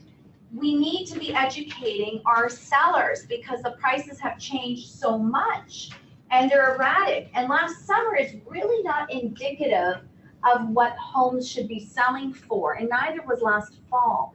Because in some cases, what people were doing is they had purchased a property they listed their home, the market changed from a seller's market to a buyer's market, the prices dropped, and people had purchased for a lot higher. And a lot of people were now fire selling their homes. It was a very, very challenging market for sellers, buyers, and realtors. It was really, and in some cases, it was really tragic. So what we should be doing today is keeping our clients informed. So at the time of a listing presentation, you're going to let them know that because the market has changed and prices are staggered, we're going to be in touch once a week, okay? And we're going to be doing a TMO. A TMO stands for Total Market Overview. At the time of your listing presentation, you're actually going to set a teleconference with your client. So it'll be every Monday at 7 o'clock. Now, when I did it, when the market had changed and I was doing this frequently, I actually had designated my Monday nights to do TMOs. So I would just schedule my listings on a Monday evening, okay? And one of them I remember when I first started doing this concept was a gentleman by the name of Carlo. And he had, I had listed his home out in Aurora. It was a semi. At the time, it was from the builder. And so Aurora, the area would have been Bayview and Borealis, so around Bayview and Wellington. It's still a relatively new subdivision, but the prices have changed considerably. But this was one of those situations where I had to do TMO because the market had kind of been erratic on us. He wanted to sell for $350. Now let me tell you what he wanted to sell for $350. It was a semi-detached home that backed onto a pond, which was one of those man-made with the nice culvert. So it was a beautiful home for mosquitoes and all kinds of. I really wanted to put that on the, you know, on the feature sheet. Beautiful, nicely maintained mosquito home in your backyard. But that just didn't seem to work out. But his home was also 1,100 square feet, 1 4-piece bathroom. I never had heard of that, not even back then. 1 4-piece. What the heck? Everybody at least had a 2-piece, right? Very small home. Basement was not finished. And he wanted to sell it at the time for $350. Now today, of course, a home like that's going to go for a lot more. In actuality, what was happening in that market is the property was selling for about $275. So I was chatting with Carlo because he was my fitness trainer at the time. And I said, well, you know what? Let's see if we can get you $350. The market is doing some interesting things, but we'll decide that together when we meet. Okay, so when I met with him, I showed him the comparables. And I said to him, Carlo, see this property here? See this property here? See this property? Okay, this property is very similar to yours. This property is better than yours. We're going to see this in action tomorrow. And this property is exactly like yours. Okay, and then after I showed him all of the solds and all of the competition that was out there, I said, Carlo, based on these facts here, where do you feel we should be pricing your home? And he said to me, oh, he goes, I get it. $350 is too much. He goes, but I still would like to try for maybe about $300. Can we give that a go? And I said, well, okay, maybe we can give it a go at maybe $289. We can push it a little bit. And I wish he had listened to me. Because had he listened to me, I would have made him $10,000 more. The market would have allowed me that space to do it. But he didn't listen to me. We ended up staying on the market for a couple of months, maybe 2-3 months at a time. And it was difficult for me because I wanted to shake him and say, listen to me. But the thing is I couldn't because I'm taking instructions from him and I'm educating him at the same time, right? And I'm still giving him my thoughts about what should be happening. So what I did with Marco was a total market overview. So a TMO, we would meet every Monday at 7 o'clock. I set the table and I said to him, you must be at a computer at that time so you and I can have a proper educated conversation. I will send you an email on your current active competition and we'll see also what has sold.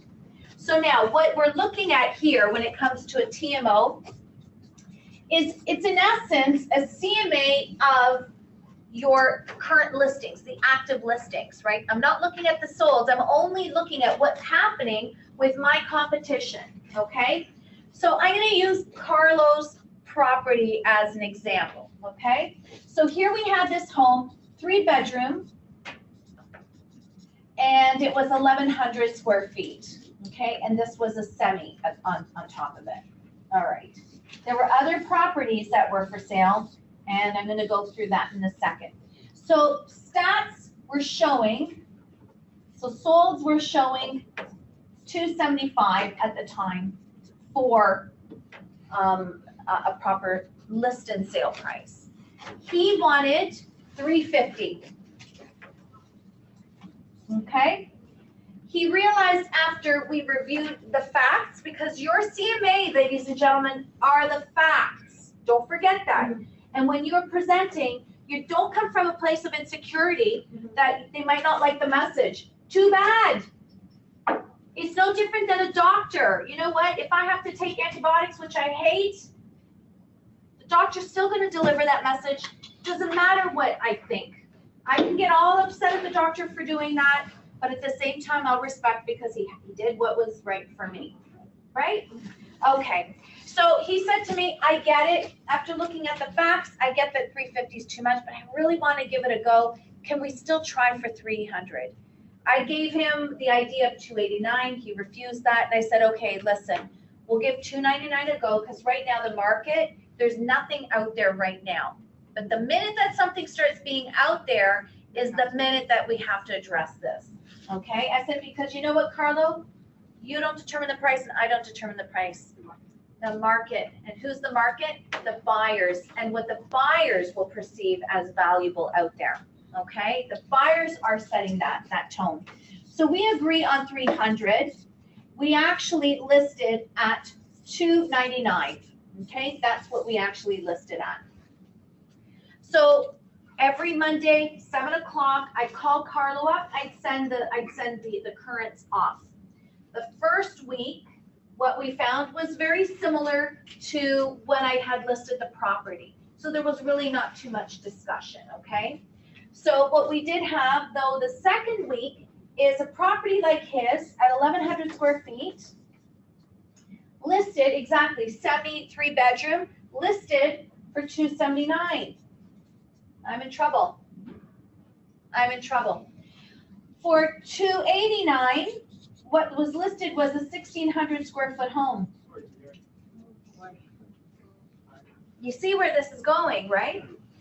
And then there was, I think, something even larger. I can't remember what it was, and they were listed at 299. It was something like it was like 1,900 square feet. I can't even remember what it was. But this is what was happening. So now I don't say, oh my God, we've got to lower the price, or oh my God, we have to do, lower the price, do a price adjustment. I don't even say any of that.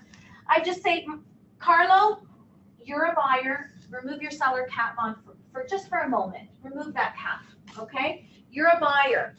What do you choose? You have to find the value. You're looking at your home. You're looking at these other ones. If I have to spend $299, which home am I choosing? Yours or another one of these? I'd be choosing this one, right? And he says, oh, I get it, Sandra, I get it, but I still want to try. Oh. Okay, I said to him, no problem. I said, I do strongly recommend, though, that we do adjust the price. He says, I understand. He goes, give me a little bit longer. I really want to give it a go. I said, okay, no problem. Eventually, this comes off the market, thank God. And then this sells as well, and this sold for $275. Okay, so we're off the market, and it sells for $275. So now it starts being where it's this property and another one that really wasn't that comparable. I said to him again, so now that was the second week of our TMO, 3 weeks into the listing. And I said to him, Carlo, you're the buyer. Which home do you choose? And week after week, he chose someone else's home for value. And he kept saying, I get it. I still just want to give it a go. And eventually, I do get him to adjust the price. And eventually, I sold the property. And we sold the property for, any guess? $275. And Carlo was happy, which blows me away. Why was he happy? Why was he okay with 275? Because he made money. He decided back in. He decided, what was that, Arvin? He made money. He still made money, and I also prepared him all along, and I included him. So I didn't tell him he was gonna sell for 275. It's exactly what you were saying. He was part of that decision process. Because you know what, more often than not, what happens is we're taking a look at the market. We see it every day. We know what's going on, and we take a look at a property, and we can even just give an assessment like that without even doing a CMA, right? The CMA is not for us. CMA is for our clients, to help them, educate them, right? The TMO is not for us either. It's to involve our clients because they don't see what we see. And it hit me like a boom, like when in that market way back, because I was having difficulty and people were thinking I was taking money from them. And then it hit me, shoot, I gotta do this differently. I can't do it like this because people are upset. So what's the main thing? What's going on here? So I started assessing what's happening with the market. What are people, I put myself in their shoes, and then I realized, there it is. I feel comfortable with what's going on because I see it day in, day out, day in, day out, but they don't see. And then all of a sudden they see me, the big bad realtor, telling them what to do. So that it was at that point that I thought, okay. And I came up with the TMO, Total Market Overview.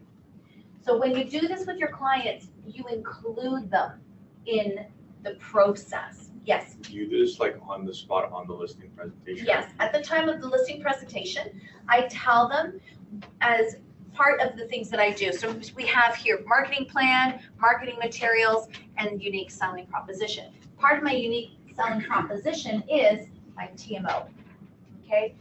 What I do that most realtors won't do is I will teleconference with you once a week. You will need to be at your computer and I will need your undivided attention. And we're gonna go through what your competition is doing and how your property stands in today's market. Okay? So, Sandra, if there's no activity on this week, You just say, no activity, no activity. Yeah, because in some cases, sometimes it's not about the price, it's about how many buyers are actually interested in that property. You know, when a home shows well, and it's that typical home, you know, that most buyers are attracted to, then it becomes easier to sell. But when you're dealing with a property that is unique, maybe it needs to be fixed up. You know, maybe it's an as-is property. Then all of a sudden, the number of buyers is lowered, right? Or it could be a property that's maybe a luxury property. I'm getting ready, oh my goodness, within this year, and I'm cringing to some extent, I gotta list my parents' home. And their home is huge. And my dad is going mental, cleaning it, decluttering, finishing the basement, redoing the kitchen. And I know that they're gonna wanna ask $4 million on the property. I can already see where they're going, okay? Now the home is 7,000 square feet. It's a beautiful home. The lot size is 100 by 165. It's beautiful. They got a gorgeous home. And it's nestled in Heritage Estates in Richmond Hill. Except the rest of the homes are not that size. And your average home in Heritage Estates is selling for 1.7, 2 million. That's about the going rate. So here we come, and we're gonna now do 4 million. And I said to them back then, I'm like, don't renovate, leave it alone. Let's just sell it. I can sell it eyes closed, 2 million in its condition, right? In its condition. I might even be able to get 2.5 million, right? In its condition. But no, now they're fixing it up and I'm going, okay, that's what we do in my culture. I do the sign of the cross. And I'm hoping it's gonna work because I can already foresee what's gonna happen. We're the nicest home on the street. And so in a situation like that, all it's gonna do is take time. It's gonna take time, because I gotta find someone who's gonna appreciate that home. And my number of buyers is a small little handful, right? But if I had left it where it needed a little bit of updating and the price was down, 7,000 square foot home for 2 million that maybe needs, you know, some updating, I would have had a ton of buyers. But what the heck do I know? I've only been in the industry over 20 years. Even I just booked to show one of those houses to one of my buyers. Right. That really was a gem. but still there's not that much buyers. And that's it, and sometimes it's just a waiting game. No more, no less, sometimes it's just a waiting game. Having said that though, when you talk to your clients once a week, and even though there's no change, so you see your market, your home is still fine, it's just a bit of time, we have to get the right buyer, at least they're aware. The other way around, time stands still, right? And so 1 week for them feels like 30 years, and they're texting you and calling you every 5 minutes. Oh, I saw someone stop outside the house. Did they call you? Oh, right? But even the number of agents coming through the homes has gone down quite a bit. Oh, big time. This is it's a normal market. Yeah. This is a normal market, which I know is absurd, for me to say, but this is normal. What was happening last spring is not normal, or even in the years prior, because people had to make decisions quickly, right? I always joke, I take more time to purchase a blouse than people were purchasing these huge investments. Like, that's not cool. Come on. Did you have a comment? I saw a hand. Yes, no. So even if like your, let's say the market price of home is 1.5 mil, and Yes. they want to list it for 1.8. So like you just say like, even when you do Take the it. TMO and do everything, you just say, just do it. Yep, just take it, and they will see by themselves without you saying anything that they're overpriced. So they'll learn for themselves. That's right. And you know what? At least then they can make proper decisions for themselves. Like if the property is overpriced, at least they're aware of it. And they might be comfortable. Like look in my case, like Carlo. He was totally fine. I get it. He goes, you're right. I get it. I see where you're going. I get it, but I still want to give it a go. And I said, okay, no problem. I respected that. When I ended up selling it and I sold it for $275, he was still happy because I kept him informed. I didn't keep him in behind the scenes, behind a black curtain and only show up every so often to say, oh, I got this, I got to change the price, or oh, I got a showing. But that's what happens, right? And then we close that black curtain and we go off and do our work, and they have no idea what we're doing. And in this market in particular, when there's time, incubation time for the home to sell, we have to stay, in touch with our clients. We have to keep them informed. Now, with your listing in particular, because I did promise we were going to use it. Yeah. Let's talk about that. Well, I mean, basically, it's a semi-detached home in Aurora, Mhm. and compared to what is in the area, Is Carlos selling again? they do have the nicest. They've gotten everything done to this home. Wow, okay, Maintenance-wise, the only thing they don't have is a finished basement, but it is a walkout. okay. And we've lowered it already. It was Okay. listed at $789, which I knew was too high. So we did bring it down to $749. Mhm. And where should it be at with the market? I think it's where it should be because of in the area, what has been selling, like I said, they're selling lower, but the homes need a lot of work. Right. This one, the only thing that it needs is the basement. Okay. But we're not getting any And, offers. and We how did long- get one offer, but it was very low. Came in at 700 And when did that happen? 2 weeks ago. And how long have you had the listing? We listed it in January 22nd, and then I relisted it again to bring the numbers down to 0, the days on market, Yeah. 2 weeks ago. And now we're looking at so the 2 weeks has ended with the 749. So it's we're gonna almost- go. The key here in this situation, so now what I would commence Yeah. is the TMO with them. Which I've been doing. And really, technically, your listing only started 2 weeks ago. Exactly. But they need to sell by April. Yeah, and you'll sell it. Yeah. You will. It's April still, quite some time away. Yeah. And on your listing, make sure closing date April, so people will know, as opposed to 60 to 90 days. Okay. Put April. I find that makes a difference for people. But yeah, it's as if. So you have a little bit of catch up to do with your clients, but when you commence the TMO, you will already start putting them at ease. Yeah, I've been doing that. Good. Every week. Good, excellent. And making sure that they put their buyer's hat on. This is really important because they don't. They still are like, yeah, but my home is this, my home is that. And then I joke with them, I say, you're a buyer right now. Take yourself away, emotional attachments away from your home. You're a buyer right now. Look at your home like you're a buyer. And it's hard sometimes, but I always joke with them, you got your seller hat back on, put your buyer hat on. Yeah. So it's a lot, it's almost like we toggle, what we do as salespeople is like so much, there's a good amount of therapy that we do in there, lots of counseling. It's yeah, what we do is public service. Probably, 70% of what we do is public service, right? And the rest is actually selling. So this is important, but hang in there, because what happens too is we get frustrated. Oh, I know. Or we start to panic. We start to doubt. Right, and it's like, oh my goodness, oh, I tell you, I mean, I can tell you all kinds of funny stories when I was selling full-time. I remember, I used to share an office with a lady, and she was Buddhist. Listen, I'm one of these people that I love all kinds of religions, right? And I learn all of them. I'm very open and I enjoy.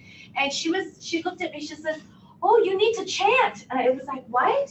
You need to chant? And I was so desperate, I learned to chant. And, okay, but here's the creepy thing, it worked. But anyway, what was your chant? I can't even remember. I can't even remember what it was, but it was no, it was some other words that she had taught me to do, and she says, picture yourself going out into the universe and the home being sold and blah blah blah. I've done that too. Honest to goodness, and it worked. The silly thing worked. And here's the other thing too. Oh my God, there was I'm not condoning, guys. I'm just having an immature giggle. But sometimes there's no rhyme or reason to what we do. And I recall one of my agents in Sutton, and her client, oh my goodness, it was a desperate situation. And my agent is so kind and caring, and she was so concerned, and you could see she was taking it with her, it was lit, because she was like, oh my goodness, these people are getting in trouble. So we tried all kinds of strategy. We tried to fire sale it. We tried all kinds of strategy. So one time I looked at her and I said, I'm all out of strategy. I said, but I understand that if you take the statue of St. Joseph and bury it upside down, it works. And so I said, I don't know what else to say to you. Let's give it a go. Let's give it a go. And so she did. She ordered it online. Apparently Amazon has like a whole kit with the prayer and everything. And I was like, okay. So in this whole process, what happens? So she gets it. She picks it up from the post office. It comes. She accidentally drops it and his head breaks off. So we were like, oh, no. So glue the head back on. Take the guy, bury him upside down. The home sold. Okay, I don't know. Coincidence or not coincidence, I don't know. So after a while, okay, silence, because the home sold. I'm like, okay, good job, you did it. Okay, everybody's happy now. Okay, so not that time lapsed, but maybe about a week or so, I hadn't heard from her. And all of a sudden I get a text from her, and it's St. Joseph severed the head. She just showed me the photo of, because then apparently you have to remove them from the property. And so it was just the photo of the statue, decapitated statue. But I mean, we're having a bit of an immature giggle, but the key here is, and I'm huge on energy. I really am. And we really need to be careful about the energy that we're putting out there, because if we start to panic, our clients are going to panic. And then all this other stuff is going to start happening too, right? We really need to hold firm. We need to be leaders, and we need to make sure, but they're in a place of insecurity. And then can you imagine, we show up in a place of doubt or insecurity? Oh my God, can disaster, So we have to remember to be leaders all the time. So hang in there, because it's nerve-wracking. I get it. But technically, just to reset your mind, your listing started 2 weeks ago. Yeah. That's what I keep telling them as well. Yeah. We've just been on the market for 2 weeks. Good. And that's all you have to do is just keep reminding them, you will sell it. Yeah. It will sell. All right. Thank you. Thank you for allowing us to use that today, because this is happening. It's happening quite a bit. Yes, Mo? Is it good USP, like if you're operating like other businesses, if you have partnerships with other businesses, is that a good USP or no? It depends what type of businesses. Okay. But sure it can. Networking. Right? What you want to show is that you have an extensive network, but it depends on the other businesses that you have, right? So if your businesses expand your network, then yes. If your business elevates your credibility, then yes, you want to do that, okay? But if one of your businesses is a stag shop and you've got a huge database, you might want to zip it because it won't heighten your credibility. All right, excellent though, excellent questions. Anybody else? Anybody else have a situation that they maybe want to bring to the forefront for us to discuss? Any challenges or experiences? Yes. Can you elaborate on number 3? Oh, that's not what I was asking, but sure. No, I was just thinking, so. I'm only teasing, I'd be happy to. Elaborating on number 3 really is talking about branding, okay? And so when it comes to branding, and that's an excellent question, I am glad you raised it. What do we do for a living? We sell, right? Well, let's not go through the structure that Coach Sandra teaches you. We're gonna leave that for another day. But we do sell, right? So all the training that we've gotten from OREA and the colleges that we might have attended, what are we learning? To sell a home, right? Everything that's involved in selling a home. Is it that easy to obtain the product? No. Not at all. I like Mo with a little bit of pain in your voice, not at all. What we have to do is sell ourselves first. Then we can obtain the product that we've been trained to sell, and now we can be a realtor. But the gap, and that's why I'm around, is that gap is we gotta sell ourselves first, okay? That's branding. So what is branding? Showing who you are. Exactly, it tells a story about who you are, right? What is marketing? What's that? It's what you do. It's what you do, right? That's What's your ways of selling? it's the product. It's a little more concrete, right? So this is what we do. We brand ourselves, we sell ourselves, we obtain the product, now we can market. Okay? And that's where it's a little bit of a difference. So when we're at the table, we have to show what is our story, right? You got to tell a story about yourself. And we can do that in different ways. We can do it with a photograph. Vadim, can I show your photo? Okay. I'm just going to grab my cell phone here. And I'm going to illustrate just very quickly. Wants me to do an update, like really right now, later. Don't ask me to. Oh, just You want me to open it? they don't come. Whoever gets it first. It's a race. Who's going to do it first? You got it. Of course. Half my age. I thought you were 22. I am, in my mind. You got this in 11. Do you have it seriously? Which one is it? Like, is this one? I'm going to, I think the internet is, yeah, here. Or do you have all of yours there? Oh, no, I got them. Okay. Internet is a little bit slow for me today. I've got a few. I'm going to do. This is my favorite. Yeah, that one's fun. I've got a couple. So I'm just going to see if it'll let me zoom. So we just did a branding session with Vadim.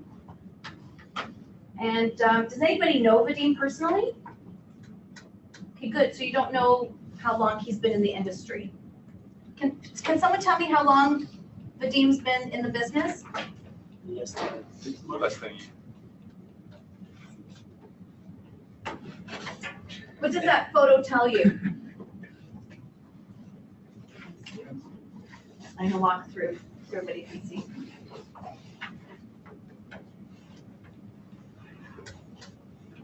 If the screen goes dark, tell me.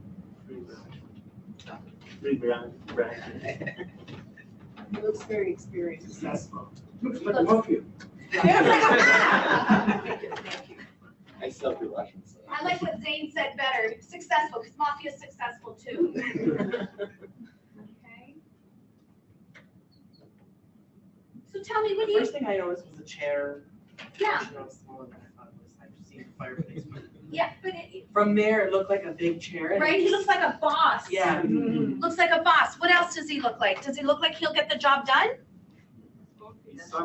Confident. Relaxed. What else?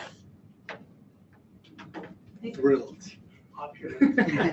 Handsome. Popular. Who says? I said opulent. Opulent. Okay. What does that even mean? Stop. He looks stop. Right? Does he look like he'll get the job done? Yeah, good picture. Right? And there's an example of branding right there. Nobody said anything. I just showed you a photo. But just that photo in itself automatically starts building what he is or who he is in the mind of the seller, right? I'd hire him. Vadim, how long have you been in the industry? 3 months.